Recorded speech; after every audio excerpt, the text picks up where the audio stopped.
Paz do Senhor? Amém. Olha, falar a verdade para vocês. Saí de casa nesse friozinho para vir assistir uma aula no ensino teológico, realmente tem que estar comprometido. Parabéns a vocês que colocaram no coração e tomaram atitude, né? Não só eu vou e depois desistir. Estou muito agradecido por vocês terem feito. Bom, A aula é boa. se Deus quiser. Bom, na última aula a gente falou sobre o capítulo 1 de Apocalipse, e aí essa segunda aula eu deveria falar sobre o 2 e o 3, porque o capítulo 2 e 3 do livro de Apocalipse, ele fala sobre as cartas que Jesus pediu para João escrever e endereçar às 7 igrejas da Ásia Menor. E eu comecei fazendo um apanhado das 7, depois eu desisti e foquei numa só. Então, a aula de hoje eu parei no capítulo 2. A gente vai falar sobre a igreja de Éfeso, a carta que foi escrita à igreja de Éfeso. A aula de hoje são 7 versículos, tá? Então é do versículo 1 ao versículo 7. Eu acho que vai ser uma aula mais curtinha, mas uma aula de importante aprendizados para a gente. Tem umas coisas bem interessantes. Bom, como na última aula eu falei que ia trazer para os irmãos aqui terem uma ideia, foi pequeno, mas tudo bem. Vamos lá. Hoje, a região da Turquia, hoje é o país da Turquia. Então aqui você tem a Turquia, aqui você tem o Mar Negro, aqui você tem a Ucrânia que está sendo invadida pela Rússia, né, no cenário atual, e a Ásia Menor compunha esse pedaço aqui da península. Aqui você tinha a Grécia, mais a região da Acaia, e aqui você tinha a Ásia Menor. Então aqui você vai ter Esmirna, vai ter Éfeso, vai ter Sardes, vai ter Filadélfia, Laodiceia, Tiatira, Pérgamo. Todas essas cidades estão concentradas aqui nessa região. E a ilha de Patmos é uma ilhazinha isolada, como a gente falou na última aula. Exato, é até difícil de chegar. É uma ilha de prisão política. Então, uma ilha de fundação vulcânica, não tinha muita vegetação, as pessoas eram obrigadas a trabalho forçado, e durante o Império de Domiciano, né, em Roma, João foi condenado a passar aí 2 anos na ilha de Patmos. Na verdade, ele não foi condenado a 2 anos, ele passou 2 anos porque Domiciano morreu. E aí ele acabou sendo libertado e ele volta para a igreja em Éfeso. A igreja de Éfeso está. Então, das 7 igrejas que a gente vai falar, Éfeso é a cidade principal da Ásia Menor. Era a maior cidade. A gente já falou de Éfeso quando a gente estudou o livro de Atos, que Éfeso é uma cidade que tinha mais de 200 mil habitantes, ela tinha um porto super importante, ela era a porta de entrada para a Ásia. Então quem quisesse se dirigir à Ásia obrigatoriamente passaria por Éfeso. Éfeso era uma cidade de população bastante idólatra. Então, nessa época que a gente está falando agora de João, entre 94 e 96 depois de Cristo, né, a gente já está falando que estava instituído e em voga o culto ao imperador.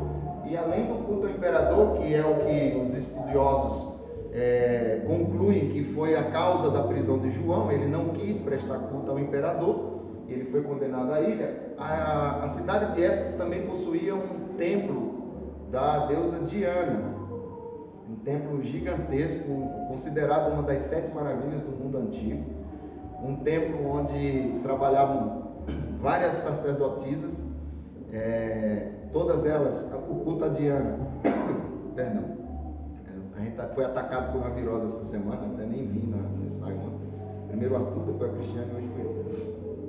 Então, assim, o culto à deusa Diana, ela era um culto muito voltado para prostituição, para as relações, orgias e relações sexuais adversas. Então, era uma cidade bastante idólatra, com uma população bastante representante. Éfeso, uma das maravilhas de Éfeso também era o teatro. Essa primeira foto que vocês estão vendo aqui, não sei se está claro, é um anfiteatro que foi construído naquela época para 25 mil pessoas. Então é um negócio assim espetacular. É lógico, aqui está só as ruínas hoje, né? Então a cidade de Éfeso ela não existe mais, ela foi extinguida, então hoje só existem ruínas. E eu trouxe aqui mais ou menos o que seria mais ou menos o templo da deusa Diana. Você vê que é uma construção também bastante imponente, né? Uma construção que chamava atenção e trazia as pessoas em direção a Éfeso para prestar culto a Diana, e Diana era muito, muito reverenciada.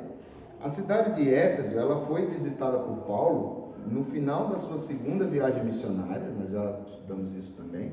Ele passou por Éfeso e aí instituiu Priscila e Áquila, os líderes da igreja de Éfeso, retornou, e aí na sua terceira viagem missionária, Paulo ficou dedicado 3 anos em Éfeso. Então a terceira viagem missionária praticamente ela se resume todo o período à cidade de Éfeso, porque era uma cidade muito importante. E Paulo sabia que ganhando a cidade de Éfeso, você conseguiria fazer o evangelho avançar nas demais cidades com mais facilidade, vamos dizer assim, porque você tinha dominado um grande centro, tá? Depois que Paulo volta de Éfeso no final da sua terceira viagem e ele é preso, quando ele está preso na sua primeira prisão em Roma, é quando ele escreve o livro aos Efésios. Então, quando Paulo escreve o livro aos Efésios, ele destaca muito o amor que os Efésios tinham pela obra, o amor que os Efésios tinham um pelos outros, o amor que os Efésios, a igreja de Éfeso tinha em proteger o Evangelho, cuidar do Evangelho, zelar pelo Evangelho. Então isso são características muito importantes que a gente vai ver no livro de Éfeso, que Paulo escreveu, porque essa é a primeira igreja, então essa é a primeira geração. Quando a gente fala aqui agora, em Apocalipse no capítulo 2, entre o ano 94 e 96, nós já estamos falando da segunda geração de crentes. Aquela primeira geração já tinha se extinguido. E aí Paulo institui Timóteo, pastor da igreja em Éfeso. Então Timóteo passa boa parte da sua vida dirigindo a igreja de Éfeso. E depois de Timóteo, o apóstolo João passa a ser o pastor da igreja de Éfeso. Então quando João é preso, ele está exatamente pastoreando a igreja de Éfeso, ele está à frente da igreja de Éfeso. E aí a igreja de Éfeso ela perde, né, esse amor. A gente vai passar aqui no decorrer da aula, mas João, quando ele sai da prisão e ele volta para a igreja de Éfeso, a tradição fala que ele morreu na cidade de Éfeso, velhinho, mas ele não deixava de cultuar. E aí mesmo velhinho, sem força, os irmãos levavam ele até a congregação, e a frase que ele mais repetia era: filhinhos, amemo-nos uns aos outros. Filhinhos, amemo-nos uns aos outros. E isso tem um porquê de ser, e a gente vai passar nessa aula exatamente para isso, tá? Então essa é mais ou menos a introdução que eu queria fazer, e aí a gente entra na aula propriamente dita. O tema da aula de hoje é uma mensagem do noivo à sua noiva. Então a gente está ainda dentro da figura de linguagem de que a igreja é a noiva de Cristo e Cristo é o noivo, e dentro dessa figura de linguagem que a gente vai transcorrendo esses primeiros capítulos da Bíblia, tá? Então o versículo 1 ele começa dizendo exatamente isso: que escreve e envia a carta ao anjo da igreja em Éfeso. Quem é o anjo da igreja? Na última aula eu dei uma pincelada, fui pesquisar mais a fundo, e aí você tem três vertentes. Tem uma linha teológica que diz que anjos eram seres espirituais que ficavam nas igrejas para proteger as igrejas, ou mensageiros de Deus enviados para fazer parte da congregação e ajudar os irmãos na fé. É uma linha que não é muito crente, é muito crida. Tem uma segunda linha que acredita que Deus, em cada congregação, ele institui um guardião, então, como se na porta da igreja tivesse um anjo guardião, muito inspirado na figura de Miguel, que é o arcanjo protetor de Israel. Então eles trazem um pouco dessa figura para dentro das igrejas, como se cada igreja tivesse um guardião. Então o anjo da igreja seria esse guardião, também não é uma crença.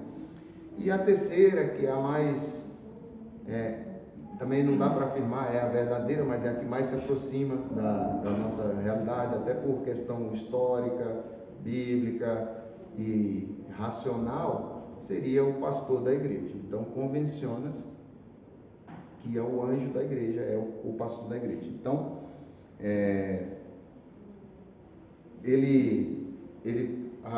Jesus pede para ele escrever e enviar a carta ao anjo da igreja. No caso seria aí, então, o pastor da igreja.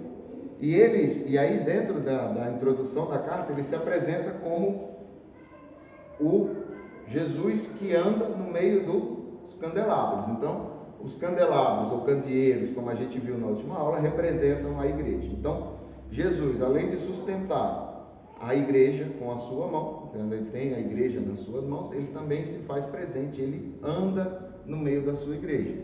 Eu acho que eu falei isso na última aula, mas é importante a gente enfatizar, para que a gente tire um pouco da ideia, aquela coisa de Jesus, de novo, não estou dizendo que é o nosso caso, porque a gente está dentro do assunto, mas em linhas gerais, Jesus geralmente é só visto no trono, ou nos céus, acima dos céus.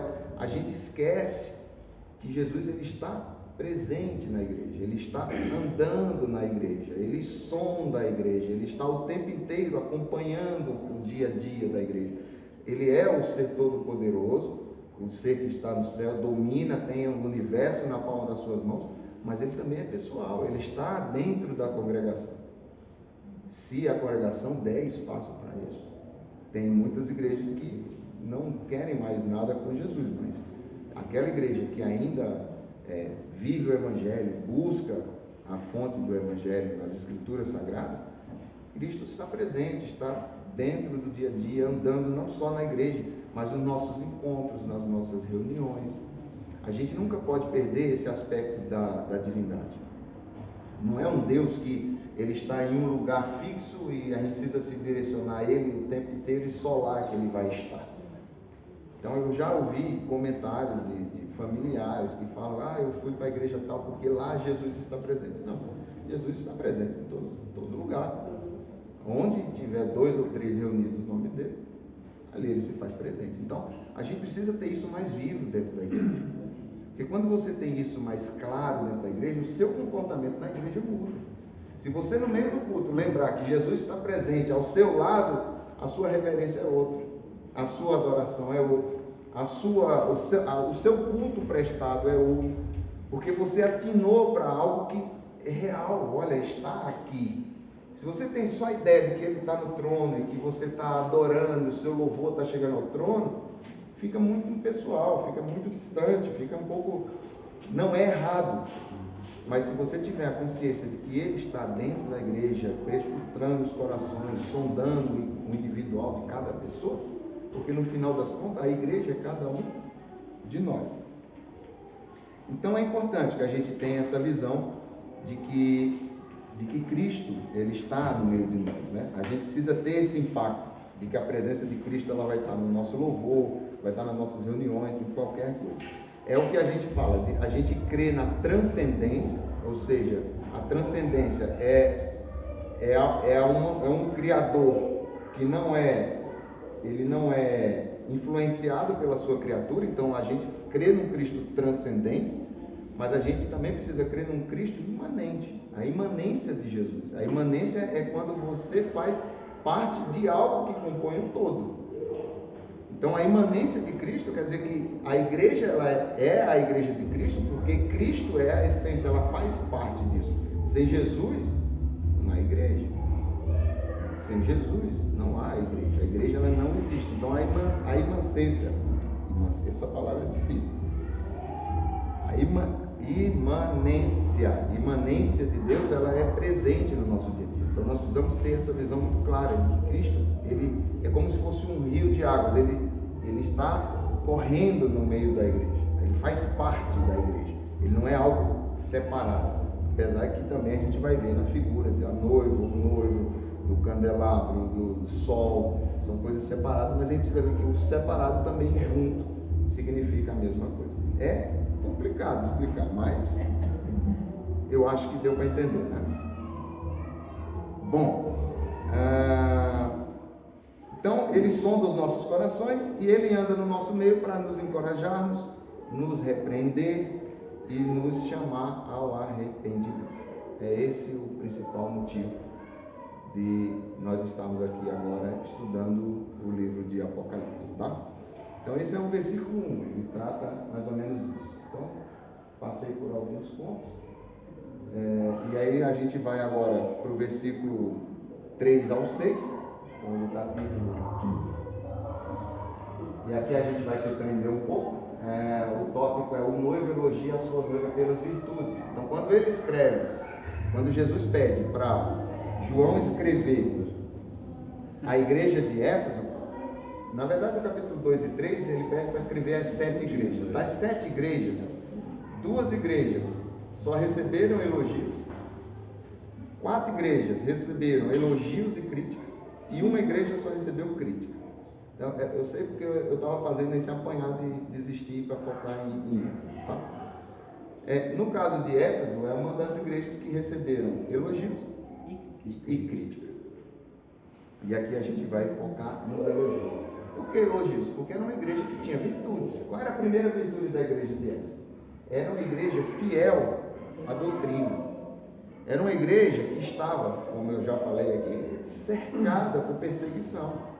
Você tinha os adoradores do imperador, que queriam forçar os crentes a adorar o imperador, e quem não era adorador do imperador e não era crente, era adorador da deusa Diana.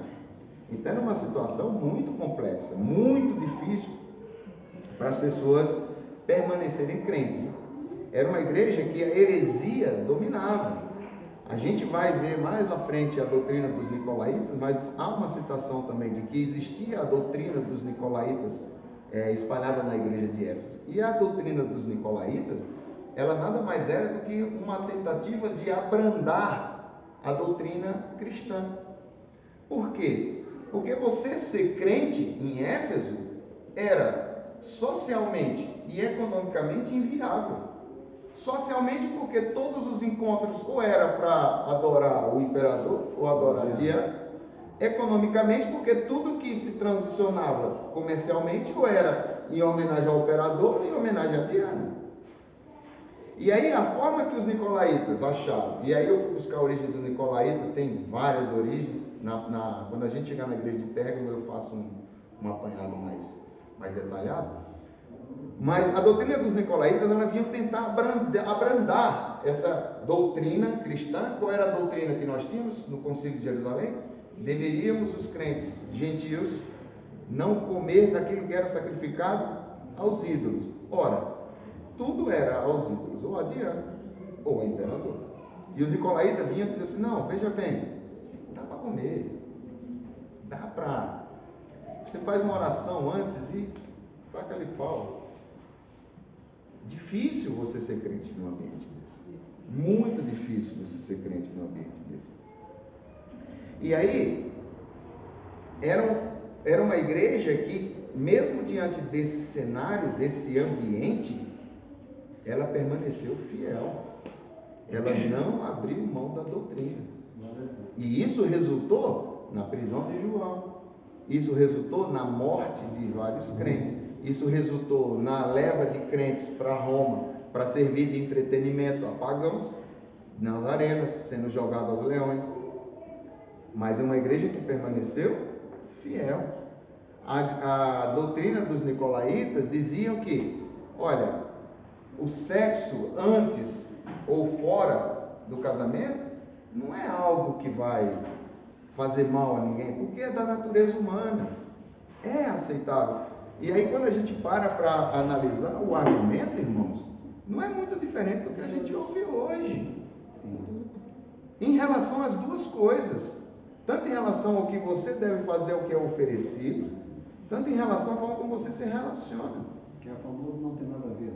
É o famoso, olha, hoje é tão comum, é tão normal e não é normal. Mas era o que era ensinado. Então eram doutrinas hereges. Doutrinas hereges. E aí vem uma igreja que foi instruída. Paulo, quando a gente volta lá no livro de Atos, quando ele vai se despedir dos irmãos, ele chama os presbíteros da igreja de Éfeso, ele já tinha alertado a igreja que viriam lobos em pele de ovelhas. E agora os lobos chegaram. Os lobos chegaram. E a igreja permaneceu firme. A igreja não abriu mão de 1 centímetro da doutrina que eles aprenderam dos apóstolos, que a trouxeram das Escrituras Sagradas e mantiveram-se firmes na sua posição, servindo ao Senhor, independente das consequências, independente daquilo que viesse a acontecer com eles.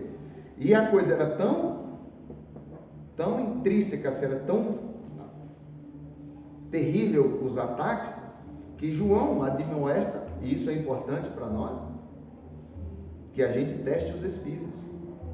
Porque era uma igreja, e isso é muito importante. A igreja de Éfeso tinha uma coisa que o pastor Israel falou aqui hoje no início: tinha discernimento. Isso a gente não pode negar. Ela tinha discernimento. E João ensina a igreja, lá em 1 João, no capítulo 4, versículo 1, a testar os espíritos. Olha, teste os espíritos. Todo aquele espírito que confessar que Deus veio em carne, esse espírito é de Deus. Aquele que não confessar, esse espírito não é de Deus. Então, existem ferramentas e existem meios, e está escrito e nos é ensinado, e nós temos que trazer isso para o nosso dia a dia, que a gente não precisa acreditar em qualquer coisa que é dita em nome de Deus. A gente também tem um comportamento de achar que falou Deus, eu tenho que ficar quietinho, porque eu não posso ir contra Deus. Mas você não está indo contra Deus. Deus entende a sinceridade dos nossos corações.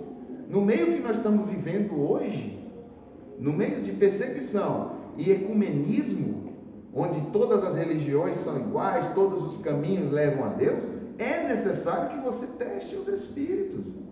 A gente não sabe o que está chegando para nós, o que está sendo falado, que espírito está profanando dentro das igrejas. O que está sendo ensinado, que doutrina é essa? Lembra dos crentes bereanos? Que Paulo pregou, e eles viam lá nas escrituras, palavra a palavra, ver se estava escrito. Cadê o comportamento nosso em relação a isso hoje? É isso que a carta da igreja de Éfeso vem trazer. Uma igreja que era fiel à palavra, mas era fiel porque ela tinha base, tinha solidez, ela não engolia qualquer coisa. Não é porque você falava em nome de Deus que o que você falava estava certo. Não é o que você falava em nome de Deus que a igreja acatava, porque era uma igreja que meditava na palavra, era uma igreja que estava fundamentada na palavra, e uma igreja que tinha discernimento. Isso é muito importante nos dias de hoje. É vital para a continuidade da igreja, é a gente ter discernimento do que está acontecendo. Sabe, tem muitas igrejas sendo destruídas, muitos púlpitos sendo ocupados por hereges, por mercenários, por gente que quer se promover, por pessoas que só pensam em si mesmo e que de Deus não tem mais nada. E muitas igrejas e muitas pessoas sendo levadas porque o que fala é bonito ou fala em nome de Deus. É isso que está acontecendo hoje na realidade. É diferente do que acontecia na igreja de Éfeso. Então, quando a gente estuda o livro do Apocalipse, em relação às coisas futuras, sim, porque acontecia na igreja primitiva, mas acontece hoje. Então, é um livro super atual e um livro que vem complementar aquela caminhada que a gente aprendeu da igreja primitiva para o que a gente precisa se reforçar, porque os tempos estão findando, as coisas estão se afunilando e a gente vai precisar cada vez mais ter conhecimento na palavra de Deus, se a gente quiser permanecer na fé, tá?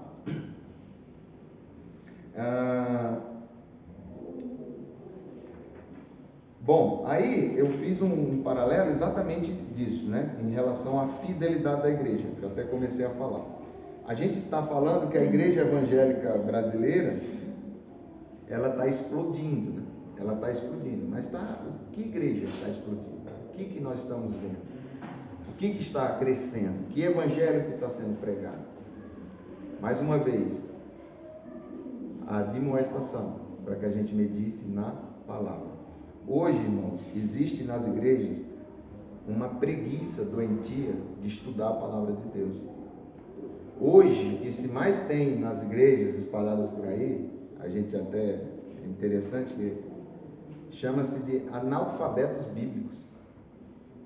Tem pessoas que não sabem nada da Bíblia, nada, estão na igreja há décadas, anos, já deveriam ser mestres nas escrituras e são crianças ainda no aprendizado. Ficam o tempo inteiro esperando colocar água na sua boca, dar o alimento na boquinha, em vez de ir buscar a palavra de Deus. É esses os tempos que nós estamos vivendo. Um monte de teologia surgindo, é teologia da prosperidade, é teologia do sal grosso, é teologia da libertação, até para os salvos. Então, se você é salvo, você já foi liberto, e continua igrejas pregando e trazendo multidões para libertação, porque você precisa se livrar do algo que a sua mãe, quando estava grávida de você. Calma, gente, calma. Vai na Bíblia, cara, vamos pesquisar, não vamos engolir qualquer coisa. Existe maldição hereditária? Existe, a gente sabe disso, a gente estuda para isso. Mas é uma diferença entre maldição hereditária e libertação por libertação, para que você se sinta constrangido ou você se sinta impelido a buscar algo que você nem sabe que tem. Porque se você não estuda a palavra de Deus, irmãos, como é que você tem revelação das coisas que acontecem, daquilo que o mundo te cerca, daquilo que você já alcançou dentro da sua caminhada na igreja? Essa é a advertência que a carta à igreja de Éfeso vem trazer para nós. Os efésios não se deixaram levar pelos ventos de doutrina. Eles eram bombardeados o tempo inteiro com heresias, com falsos ensinamentos. Mas era uma igreja que tinha discernimento e base na palavra de Deus. Você não convencia um crente efésio só porque você falava em nome de Deus. Em nome de Deus, irmãos, guerras foram travadas. Em nome de Deus, invadiram as cruzadas. É fato histórico, eu não preciso nem voltar. As cruzadas foram travadas, não sei quantos milhões de pessoas morreram. Em nome de Deus se instituiu uma inquisição que levou milhões de vidas. Em nome de Deus veio uma segunda guerra mundial. Então a gente precisa, como cristãos, e o intuito dessa aula, desse ensino, desse culto de ensino, é exatamente abrir os nossos olhos para que a gente está dentro de um mundo que jaz no maligno, mas que a gente não pode compartilhar com ele. A gente não compartilha das coisas do mundo. A gente tem que ser fiel àquilo que nos foi ensinado. Mas está cada dia mais difícil, porque é difícil, ninguém falou que ia ser fácil. Os crentes hoje querem galardão sem cruz. Querem as bênçãos, mas não querem o Deus da bênção. Querem os milagres, mas não querem o Deus dos milagres. É preciso voltar lá atrás e dizer assim, olha aqui, tem um exemplo para ser seguido. Há algo aqui se referenciar. Não está sendo pedido para a gente algo inédito, não. Já está escrito, é mais fácil para nós. Para eles era complicado. Porque quem direcionava? Aonde estava escrito com todas as letras? Qual era o comportamento que a igreja tinha que adotar? Por que ela tinha que permanecer fiel? O livro de Apocalipse vem para isso. Aquele que for fiel até o fim vai comer da árvore da vida. Está lá no final. Eu vejo, você fala isso no grupo pequeno, né? Que para a gente hoje é muito mais fácil saber lidar com as situações, porque está na palavra de Deus, está escrito, tem a história escrita. Eles não, eles eram a história. Eles eram a história. Exatamente. Estavam escrevendo mesmo. Exatamente. Então, a gente está vivendo uma geração de crentes ingênuos. Crentes que não sabem discernir ou não conseguem distinguir a voz do seu pastor. Ei, ovelha, a minha ovelha conhece a minha voz. Mas é preciso, irmãos, que você vá buscar, vá meditar. O pastor Israel começou, eu não conversei com ele não, tá? Nem o vi hoje. Eu falei, o Israel vai dar minha aula. Se ele falar mais 10 minutos aqui, eu não tenho mais o que falar. Porque ele começou exatamente isso.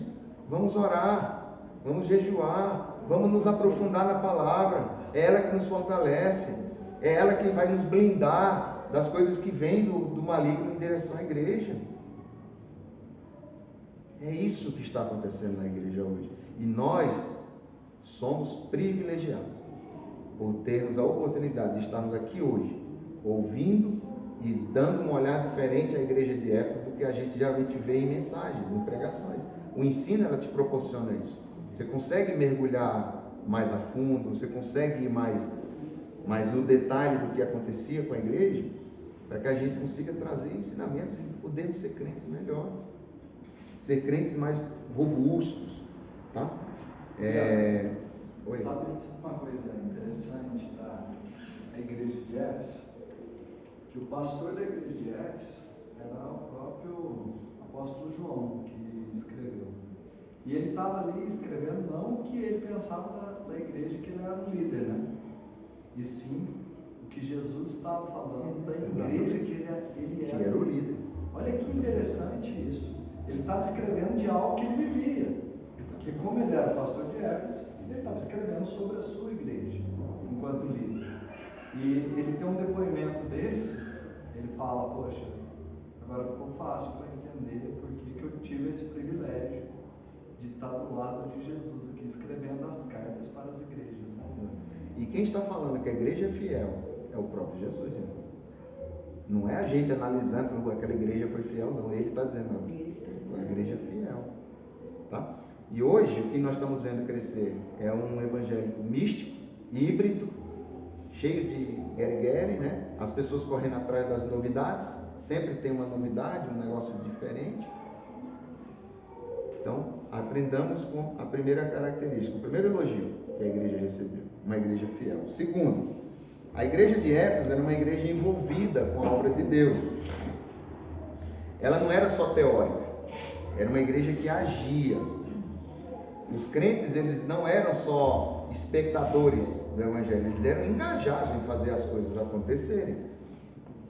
E aí, quando eu escrevi esse tópico, eu ficava o tempo inteiro, e nós somos a igreja que faz, e nós somos a igreja que faz, e nós somos a igreja que faz.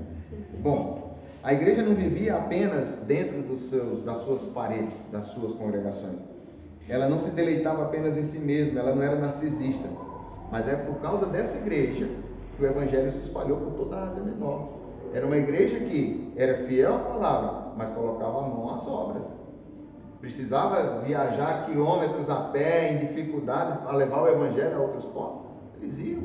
Foi assim que o evangelho se espalhou pela Ásia Menor, através dos crentes da igreja de Éfeso. E aí a pergunta que fica é, nós também somos uma igreja que coloca a mão na obra, ou vamos ser uma igreja que só de sentadinho, no conforto, olhando o que está passando aqui no telão, o que está sendo falado no púlpito, e estou nem aí para o meu vizinho, para o meu colega de trabalho, para o meu amigo, para o meu parente, porque eu já alcancei o evangelho e eles que busquem a forma de alcançar o deles. Então, era uma igreja que era envolvida com a obra de Deus. E a terceira característica, a igreja de Éfeso era perseverante na tribulação.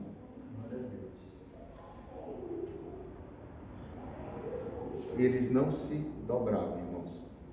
Eles não se dobravam. Irmãos, é difícil imaginar. É difícil imaginar você se dizer cristão e entrar numa época de perseguição aos cristãos e você ver o seu irmão sendo morto por defender aquela fé e você continuar de pé, cabeça erguida, dizendo, eu sou cristão, eu professo essa fé, Jesus Cristo me salvou, Ele é o Senhor da minha vida, não tem César, não tem Diana, não tem ninguém que vai me instituir disso, sabendo que o seu fim pode ser a morte.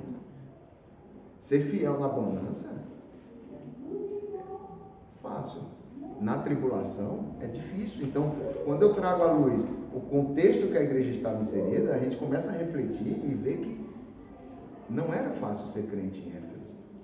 Não era uma tarefa fácil ser crente em Éfeso. É fácil ser crente em Poços de Caldas.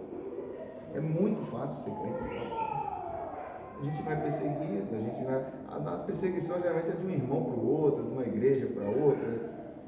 A gente nós estamos falando de vida, irmãos. Eram os seus bens sendo tomados. Aí você não tinha mais patrimônio para os seus filhos. Você não sabia que futuro ia acontecer com seus filhos, sua esposa. Mas você continuava perseverante até o fim. Não importa se esse fim era 100 anos ou se esse fim era daqui a 2 dias. A igreja era perseverante na tribulação. E o que acontece com a igreja contemporânea? Ela está perdendo a capacidade de sofrer pelo Evangelho. As pessoas não querem mais se desgastar pelo Evangelho. E quando eu falo igreja, eu até me incluo nisso, tá? Porque eu volto no passado, quando eu morava lá em Petrolina, que todo domingo, às 2 da tarde, a gente saía para evangelizar, um solzinho de 40 graus no lombo, e a gente saía de porta em porta. E hoje eu não faço isso mais. Então é um momento da gente refletir. E eu falei assim, o que eu estou fazendo pelo Evangelho? Eu só estou usufruindo do Evangelho? O que eu estou dando em troca daquilo que eu recebi? Então, momento de reflexão. Bom, depois do elogio vem a crítica. Exatamente, vem aí a crítica. Então, o noivo repreende a sua noiva pelo esfriamento do seu amor. Aqui é interessante, irmão. Olha para você ver. Eu acabei de enaltecer a fidelidade, o zelo que a igreja de Éfeso tinha pela doutrina. E aí a gente pode chamar a doutrina de ortodoxia. Só que isso, em demasia, gerou um esfriamento da igreja em relação ao amor ao próximo. A crítica que Jesus faz à igreja de Éfeso é que ela foi tão zelosa, ela foi tão rígida em defender a doutrina, que ela perdeu o amor. As pessoas não amavam mais o próximo, não se importavam mais com o que estava acontecendo com o outro. E se a gente não ama o próximo, irmão, não há cristianismo. A base do cristianismo é o amor. Sem amor, não há cristianismo. Então, olha, por um lado, a gente enalteceu, por outro, a gente precisa trazer de volta a realidade e falar assim, olha, eu não posso me exceder. Porque quando eu me excedo, eu também vou além daquilo que é o limite. Os fariseus eram pessoas extremamente zelosas, mas eram sepulcros caiados, porque não tinha mais o amor ao próximo. Então, a crítica que Deus faz, que Jesus faz à igreja de Éfeso, é exatamente isso. E quando a gente perde o primeiro amor, e aí eu coloquei alguns tópicos, quando nós substituímos o amor a Jesus pela ortodoxia, ou pelo trabalho. Sabe aquela igreja que eu não amo mais a pessoa que entra na igreja, porque só vai entrar na minha igreja quem eu achar que é digno de entrar? Isso é ortodoxia. Eu estou endurecendo a doutrina. Eu estou dizendo, olha, aqui agora é o seguinte, homens de cabelo branco não mais, porque o cabelo branco remete a tal coisa. Olha, esse comportamento eu não aceito mais. Olha, você usar uma bermuda, ou você cortar o cabelo, ou você está começando a endurecer a doutrina. Você está deixando de se importar com o seu irmão para se preocupar com aquilo que você está defendendo, que você acredita que é a doutrina. Olha, se as pessoas forem exatamente assim, elas vão chegar no céu. Ok, legal, mas e se ela não conseguir? Ela não serve? Então ela tem que ser excluída do arraial? Ela tem que ser posta fora? Mas e aí, onde entra o amor ao próximo? Será que eu não tinha que aceitar ela aqui dentro? E aí, aos pouquinhos, ir alimentando ela com a palavra de Deus? E aos poucos ela vai se fortalecendo e vai crescendo em conhecimento e sabedoria, e ela vai melhorando, e o Espírito Santo de Deus vai causando a transformação que você acha que ela precisa, e a gente não sabe se ela vai acontecer. Então, o que está, quando a gente abandona o primeiro amor, é exatamente isso. Quando a gente se dedica mais ao físico do que ao espiritual. Quando eu me preocupo mais com a condição que eu quero das pessoas na igreja, do que exatamente ter as pessoas na igreja para que elas tenham a oportunidade de se desenvolverem, conhecerem, aprenderem e progredindo na fé. Eu coloquei ao trabalho, porque aí é uma coisa do nosso cotidiano, né? O trabalho ele está tirando muito tempo das pessoas, cada vez mais a gente está envolvido mais em trabalho. Então, é um risco que nós temos também de começar a focar demais no nosso secular e se afastando cada vez mais da igreja. Cada vez mais da igreja. Então, estou cada vez mais preocupado em fazer dinheiro, em ganhar dinheiro, em construir patrimônio, em garantir o futuro das minhas gerações e um pouco preocupado com o meu próximo, com o que o próximo está passando, com o que o próximo está sentindo, se aquele irmão está em dificuldades e eu tenho condições de ajudar, não me preocupo com ele. Então é assim que a gente vai começando a perder o foco. Perder o foco. A gente abandona o primeiro amor quando o nosso amor por Jesus é substituído pelo zelo religioso, um pouco do que eu já falei aqui, que a gente defende a nossa teologia, a nossa fé, as nossas convicções, mas não nos deleitamos mais em Deus. Eu tenho tanto conhecimento teológico, eu não preciso mais de Deus. Eu mesmo tenho as minhas crenças, eu mesmo faço os meus discursos e a minha inspiração, eu mesmo me proporciono, e aí eu não preciso mais de Deus para ungir ou para poder, digamos assim, aprimorar ou falar aos corações. Eu consigo atingir o ego das pessoas. Isso é muito o que um coach faz, tá? E é muito o que se tem hoje nas igrejas. As pessoas não estão mais preocupadas em desenvolver ou ajudar o próximo lado espiritual, mas sempre na motivação, você é grande, você consegue, você avança, você foi feito para vencer e tal. Então as pessoas se sentem motivadas, mas espiritualmente continuam fracas, necessitadas. E a necessidade espiritual, ela vai além da física. A gente tem que estar muito mais atento ao que o irmão está precisando, aquele nosso amigo está precisando espiritualmente, do que só materialmente. O material também é importante, mas espiritualmente é muito, muito maior. O amor esfria quando o nosso conhecimento teológico não nos move a nos aperfeiçoarmos mais em Deus. Sabe, quando eu acho que eu já sei demais, eu já estudei, conheço a Bíblia, já li a Bíblia 7 vezes, tal, não tem nada na Bíblia que eu não sei. Então você se sente autossuficiente. Se você se sente autossuficiente, você já não tem mais dependência de Deus, aí você começa a se afastar de Deus.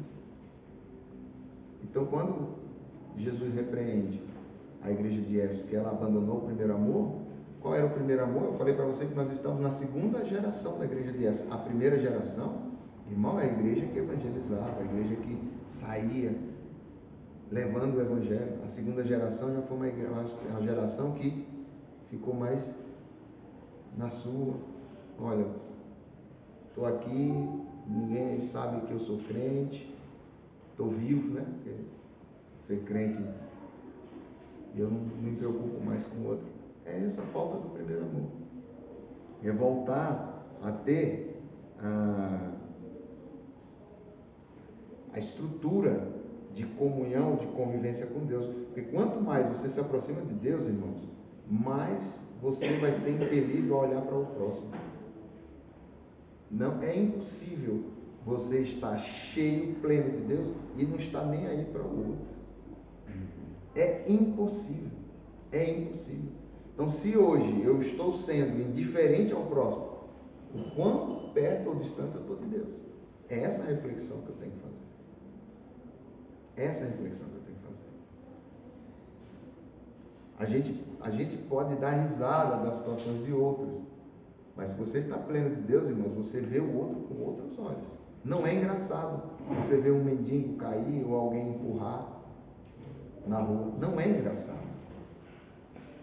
A gente acha graça, porque talvez o nosso amor ao próximo já não é aquele primeiro amor Quando a gente se converteu, que a gente tinha ímpeto, a gente queria falar de Jesus para todo mundo, sair por aí pregando o Evangelho. Hoje eu escolho para quem eu falo de Jesus. Olha, aquele meu patrão ali, aquele lá é espírito, eu nem vou perder tempo.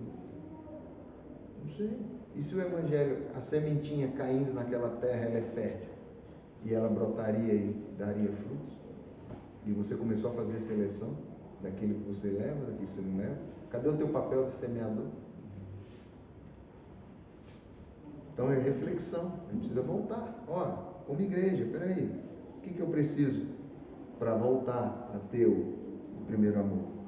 E por último eu coloquei que a gente abandona o primeiro amor quando a gente examina os outros e não examinamos a nós mesmos. Quando eu passo a prestar atenção no outro, como o outro se comporta, como o outro age, como o outro vive, como o outro se relaciona com as outras pessoas, e paro de olhar para mim mesmo. Paro de fazer o autoexame. Paro de questionar aquilo que eu tenho, que eu estou fazendo, o que eu necessito, onde eu tenho que aprimorar, o que eu tenho que aperfeiçoar, aquilo que eu tenho que deixar.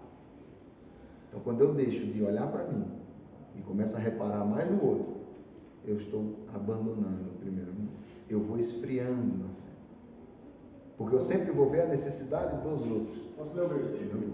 Pode, professor, fica à vontade. O mesmo João, 1 João 3 e 14 e 15.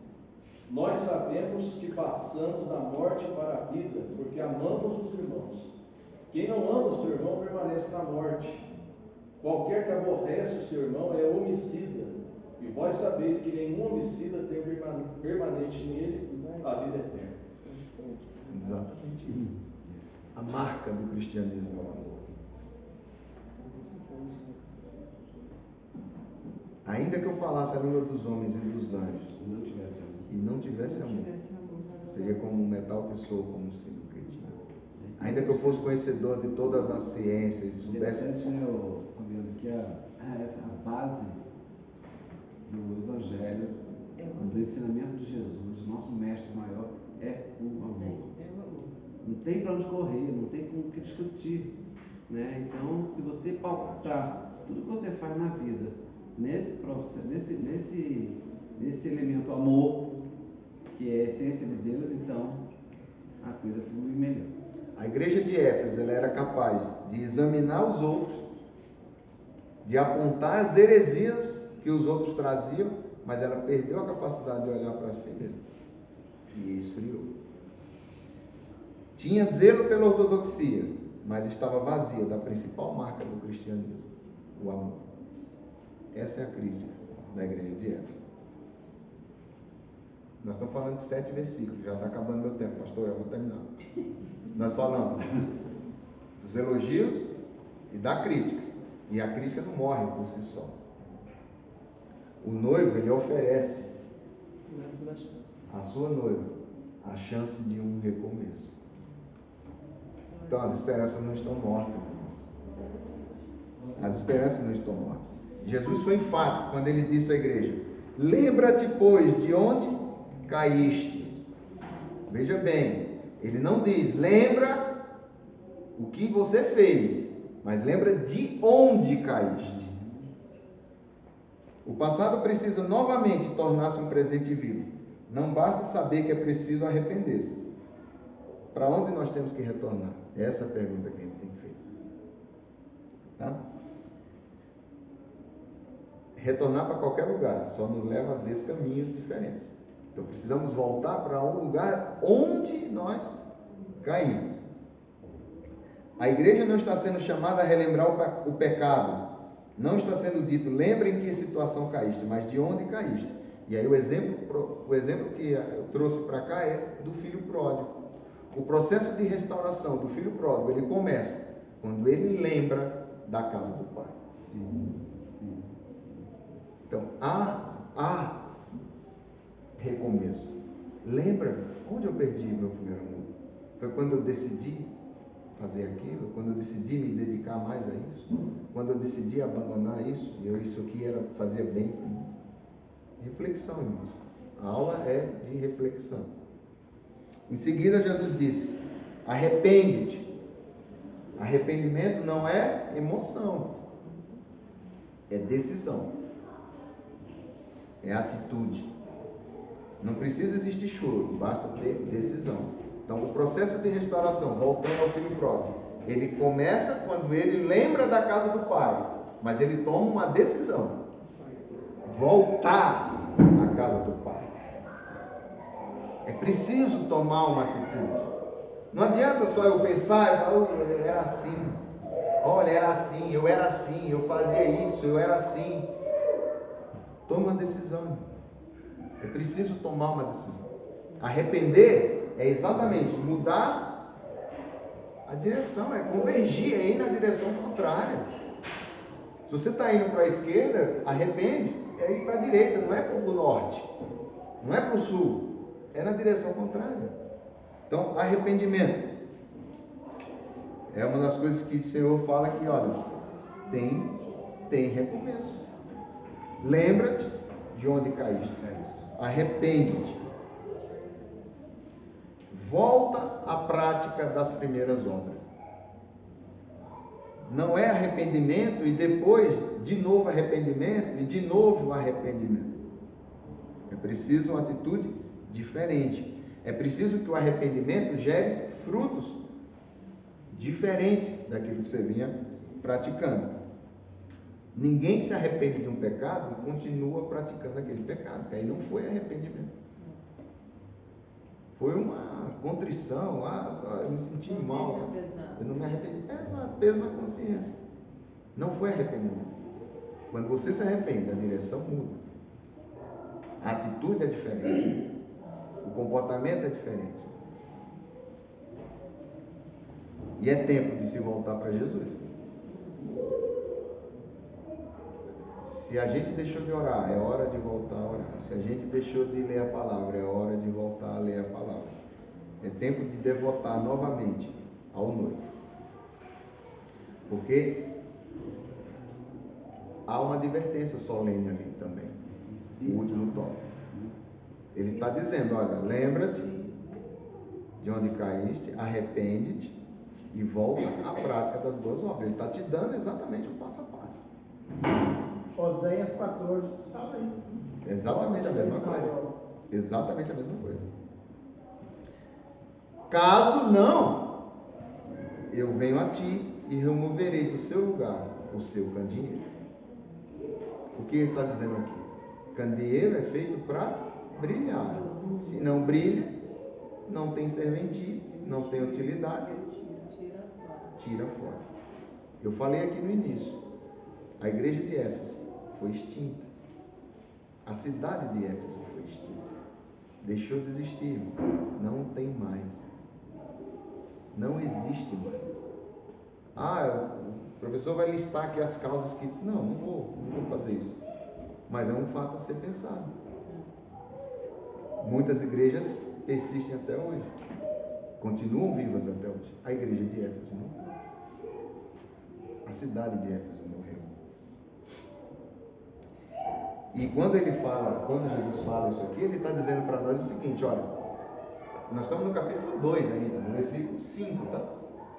Ainda temos até o 22, o capítulo 22 de Apocalipse para ele. Mas o que Jesus está dizendo aqui para nós é bem simples, irmãos.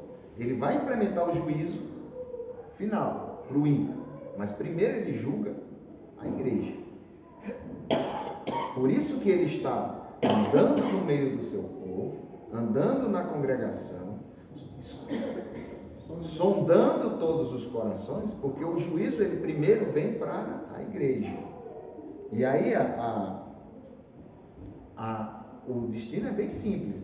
Se a gente é achado em falta, se a gente não brilha, se a gente não cumpre aquilo que é esperado de nós como candeeiro, nós simplesmente somos afastados, tá? Então fica o alerta. Temos que praticar o amor ao próximo. O amor, mas o amor genuíno, o amor que transforma a vida. No meio da igreja há sempre um remanescente fiel. Esses são os vencedores. Eles rejeitam as comidas sacrificadas aos ídolos, oferecidas pelos nicolaítas, mas agora se alimentam da árvore da vida. A árvore da vida fala de vida eterna. Então, se a gente vencer, ao que vencer, eu darei de comer da árvore da vida. É essa a promessa que ele termina no versículo 7 para a igreja de Éfeso. Viver no paraíso e fruir do seu fruto significa comunhão clemente com o Senhor do paraíso. O céu só é céu, porque lá é a casa do Pai e Ele é amor. A recompensa do amor é mais amor, e mais amor na perfeita comunhão com o céu. Quem tem ouvidos, ouça o que o Espírito diz às igrejas. Amém? Eu agradeço.